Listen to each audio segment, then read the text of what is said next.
Well, good evening. I'm Robert Wilson with Cowboy Wisdom Podcast. Tonight's podcast is 7 Ways Why the Mind is a Museum, Never Present Moment. The mind is a museum because it only works with artifacts, old memories, old meanings, old emotions, old identities. It never meets the moment. It compares the moment to something that's already archived. Every thought is a relic. Every reaction is a reenactment. Every conclusion is a repeat performance of yesterday's script. The mind can never touch the now because the now is alive and the mind only deals in the dead. The mind never arrives here because here has no reference points. The present is too fresh, too raw, too unfiltered for a system built on repetition. So the mind does what museums do. It displays the past and calls it the truth and reality. It narrates instead of notices. It interprets instead of experiences. It protects the character instead of perceiving the moment. The now requires presence. The mind requires memory. They don't coexist. When you rise of inspiration, intuition, imagination, innovation, and wisdom, you step out of the museum onto your living fields of foresight, ingenuity, enterprising, liberating dexterity. You stop reacting to archived meanings and start receiving fresh clarity. You stop repeating and start recognizing the now with a wanderer's wow. You stop thinking and start perceiving. The mind is a museum. Awareness is the doorway out. Why the mind is a history movie on repeat. The mind can only replay what it has already recorded. It can never film anything fresh or new. The mind doesn't meet the moment. It references the moment. The outside world is a reference for the mind. It scans its archives, grabs an old scene, and overlays it on what's happening now. That's why your reactions feel familiar. You're never responding to reality or truth. You're responding to a rerun. The mind is a projector, never a perceiver. The mind loops old meanings because it fears the rawness of present moment experiences. The now is unpredictable, unfiltered, and unrepeatable. The mind can never handle that kind of aliveness. So it retreats into what it already knows: old fears, old stories, old scripts, old identities, and old conclusions. Repetition is the mind's safety mechanism, never its intelligence or wisdom.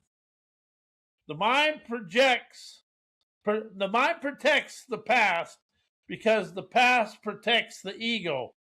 Every loop is a defense. Every repeat is a survival reflex. This is just like the last time is the ego trying to stay relevant. Whenever you say this is just like the last time, it's the ego trying to stay relevant. But the present never cares about the ego. It only responds to awareness, inspiration, intuition, and wisdom.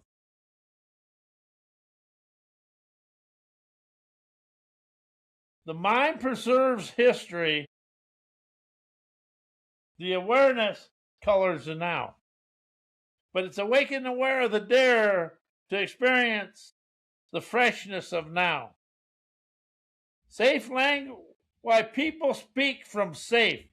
Safe language, that's like change, heal, create, transformation, everything you learned in school. Safe language protects the identity, never the authenticity. People speak from safe because their words are tied to the character they've been playing. A liberating lingo threatens the old identity, so the nervous system clamps down and defaults to familiar phrases, familiar tones, and familiar scripts. How's your script stay the same every day? The words you speak, words you write, everything. They're never speaking to express. They're speaking to stay consistent with who they are, who they think they are. Safe speech is identity maintenance. Sovereign expression is beyond that. See, the inspiration expressions are beyond the safe speech patterns. Safe language keeps them inside predictable emotional territory. Most people fear the unknown more than they fear limitation. So they use words that keep their world small, stable, and familiar. They avoid language that might expand them, expose them, or shift their internal landscape. Safe speech is emotional self-protection. How do you speak to unknowingly protect yourself and stay inside the comfort zone cloning of yourself? Disguised as communication. Safe language is the nervous system choosing survival over sovereignty. The body equates familiar words with safety, even if these words are limiting, outdated, and self-shrinking. So people repeat the same stories, the same labels, the same self-descriptions because the nervous system would rather feel certain than feel free. Safe speech is a survival system speaking, never the soul. Why energetic liberation, energized listening, maverick questions, politically incorrect inspiration, cowboy wisdom, liberating lingo, revolutionary revelations destroys self-improvement, the fixing of self-improvement, self-help tools, following other people's programmings. Why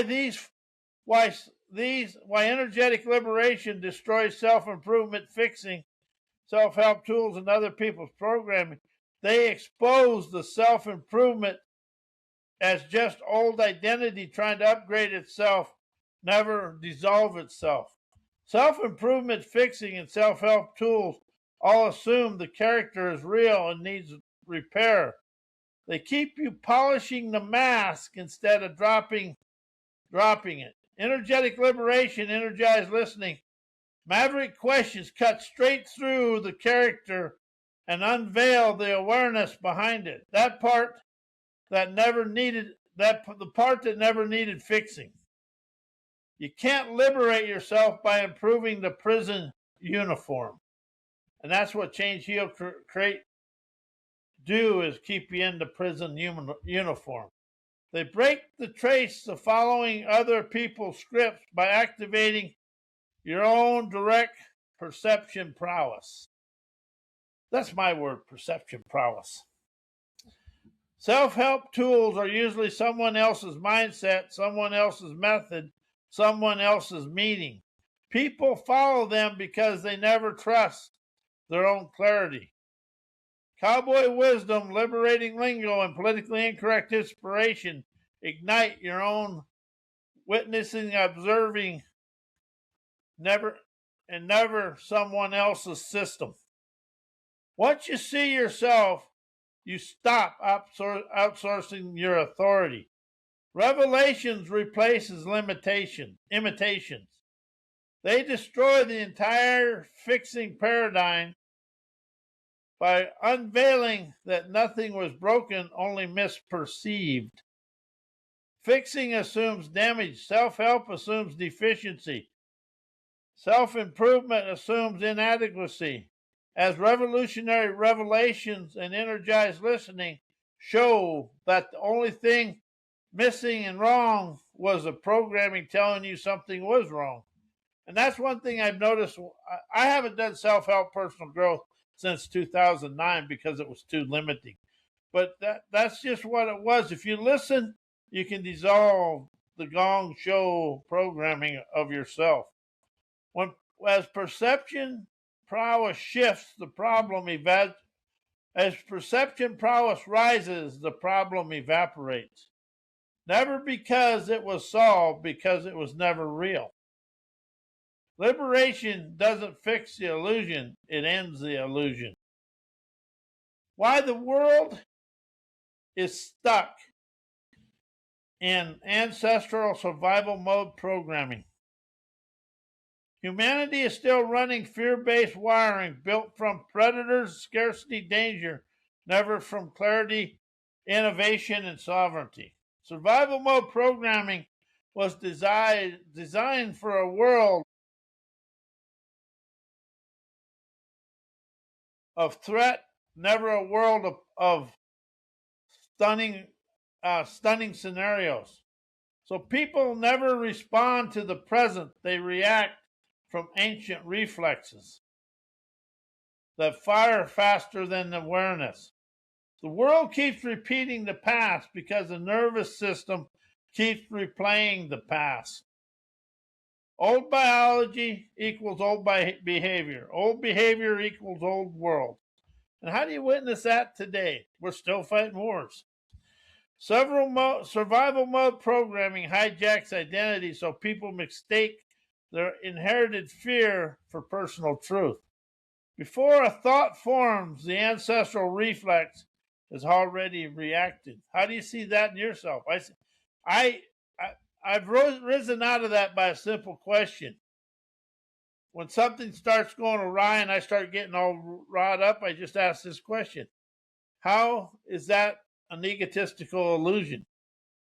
Where's the wisdom? Before clarity arrives, the old script has already spoken. How do you see that in the world? People think they're being themselves, but they're actually being their lineage's survival strategies. I have and still do, but I've gotten rid of most my parents' survival mode cloning within me. But that's something I'm aware of and I expand out of every day. Most identities are just ancestry wearing a modern costume. Survival mode glorifies repetition because repetition once meant safety, and safety outranks evolution. Innovation, imagination, intuition, and wisdom require presence. As survival mode worships the familiar, the predictable, the already known, so the world clings to old beliefs, old system, old roles, and old fears, old stories, because the nervous system equates new with danger. The world isn't stuck from lack of intelligence. It's stuck because its biology still thinks it's fighting for its life.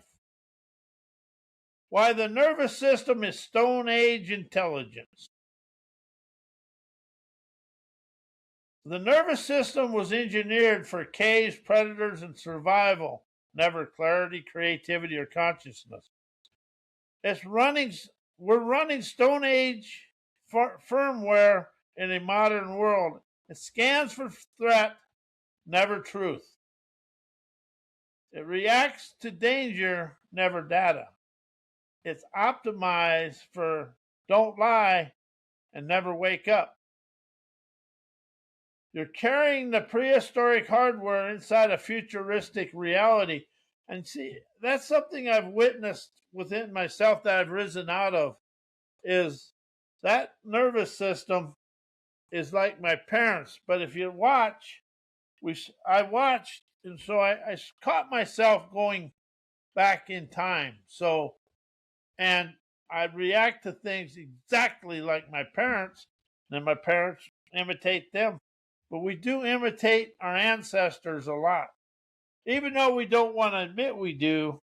But you can see it all through the world, from CEOs, the politicians, everybody. You can see the prehistoric hardware.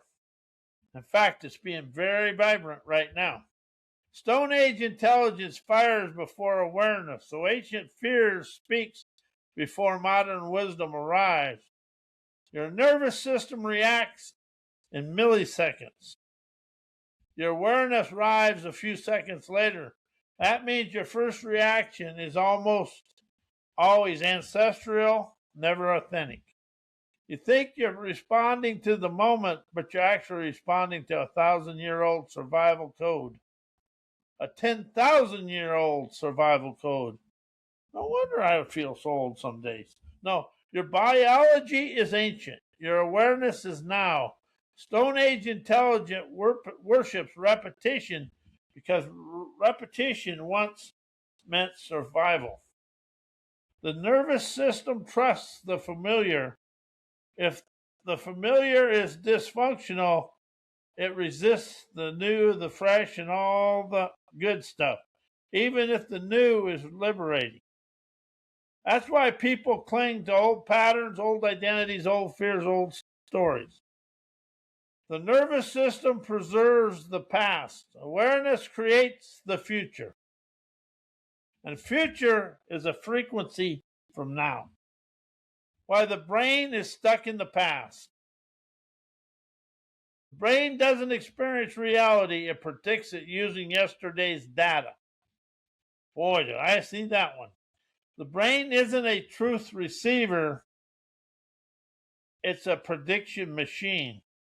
It never meets the moment, it guesses the moment based on old patterns, old memories, old meanings, and old emotional imprints. You think you're seeing what's happening, but you're actually seeing what the brain expects to happen. Boy, I see that one. The brain isn't perceiving, it's forecasting the past. The brain isn't perceiving, it's forecasting the past.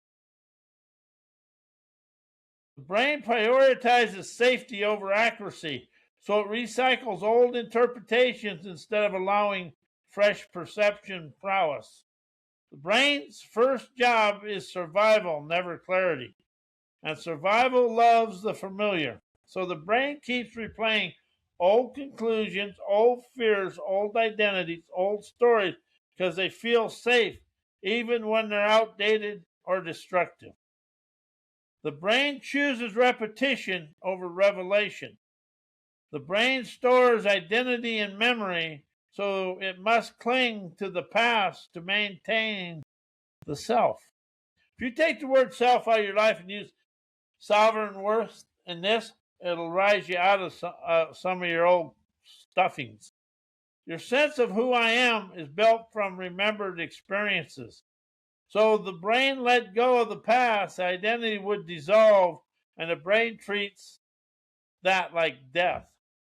So it loops the same thoughts, the same roles, the same emotional patterns to keep the character intact.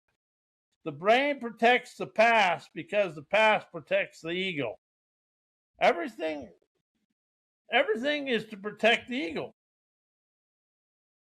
Why self-help, self-improvement, personal growth are all controlled by yesterday's mind. They depend on mental functions that only pull from memory.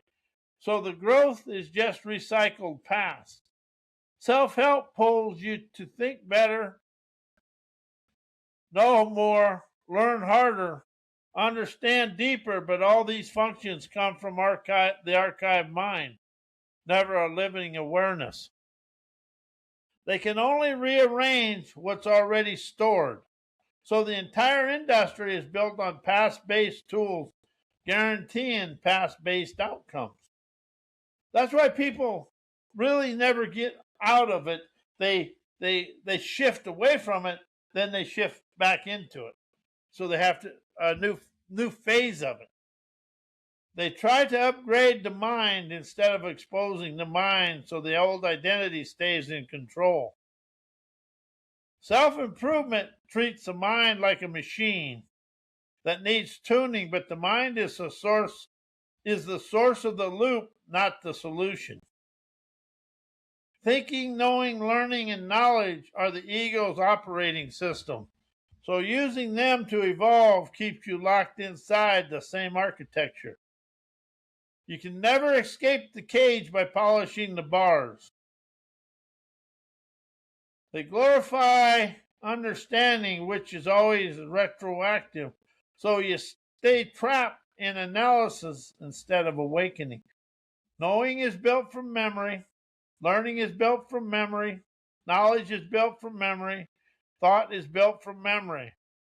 As self-help keeps you interpreting the past instead of meeting the present, it keeps you decoding old patterns instead of rising into inspiration, intuition, imagination, and wisdom. As them frequencies emerge, they only emerge in the now. Understanding is past tense, awareness is present moment experiences.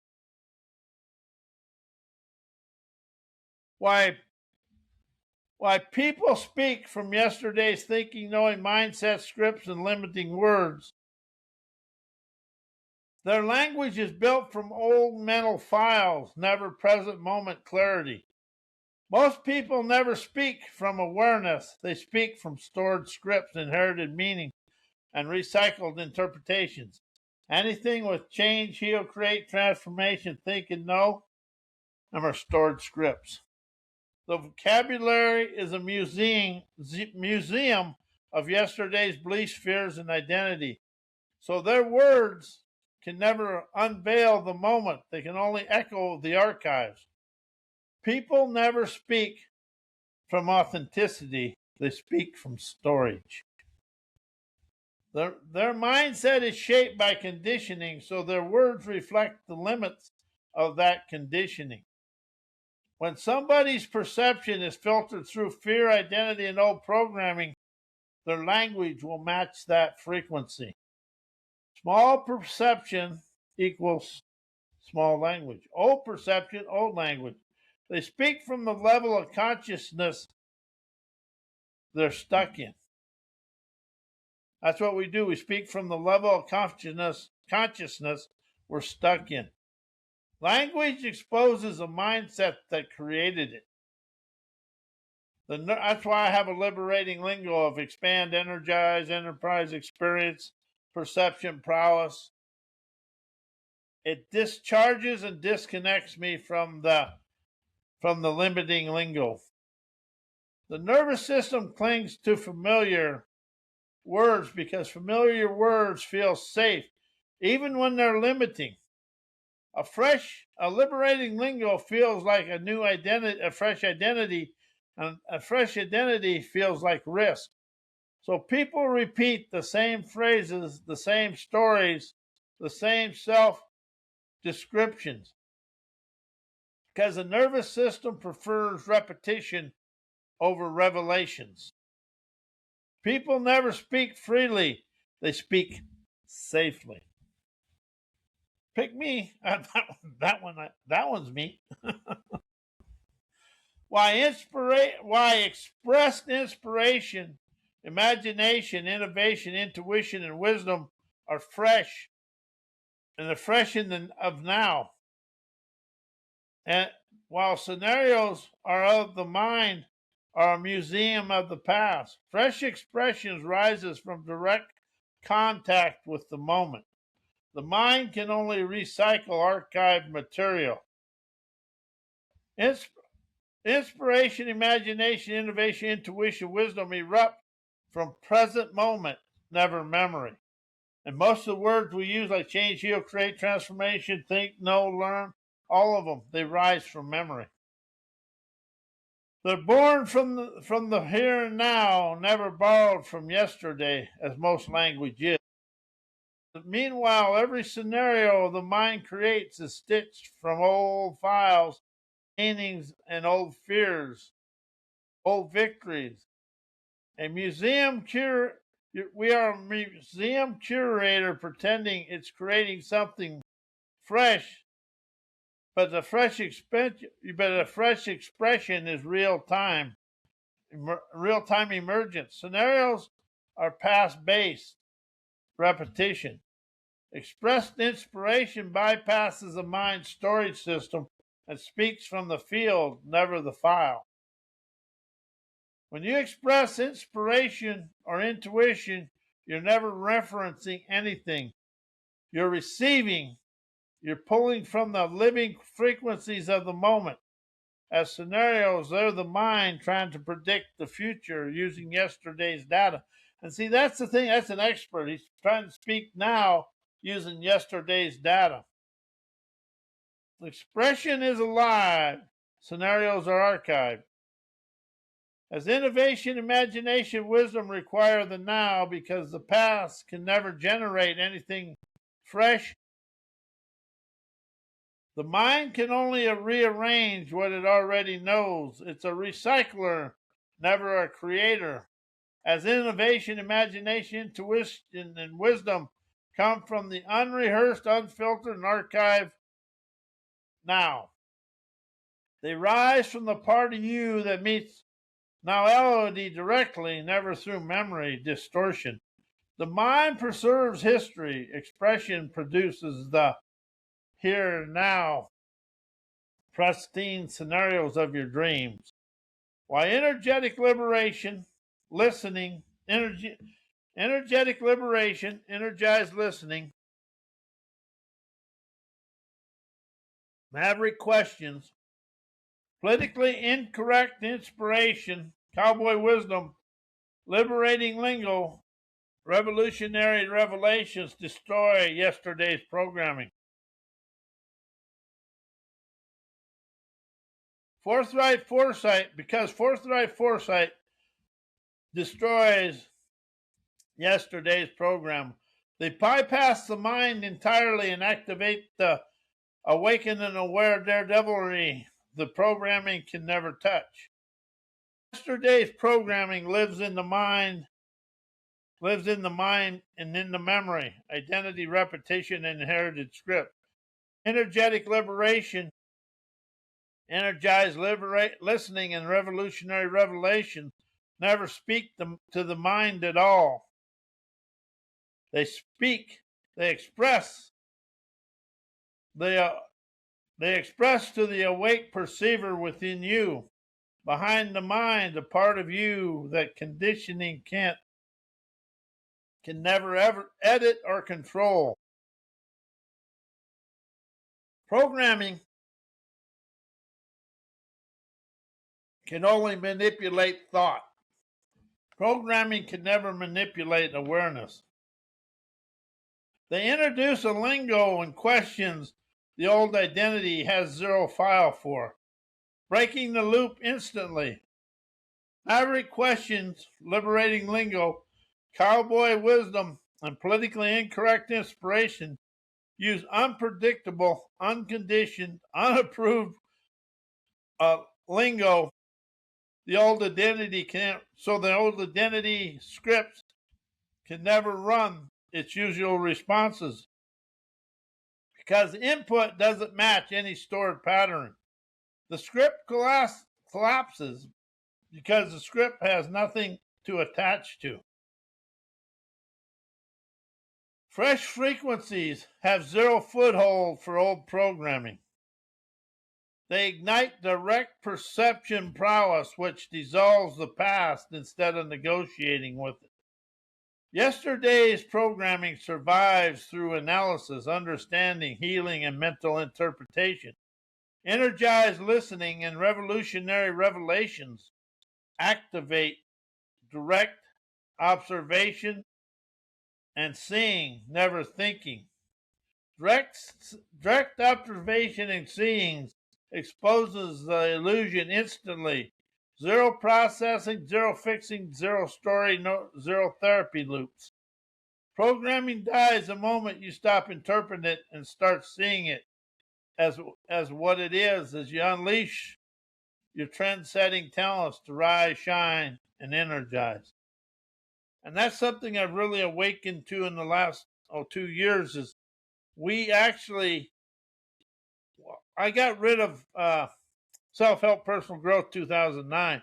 Ever since then, I've been on a voyage of rising out of me, Because everything you think is out here is in here. This is all an egotistical illusion that is coming from your filtered mind, because it makes out here the comfort zone for in there. Anyway, I want to thank you, and may your weekend be as blessed as you are a blessing to me in the world. Thank you, and good night.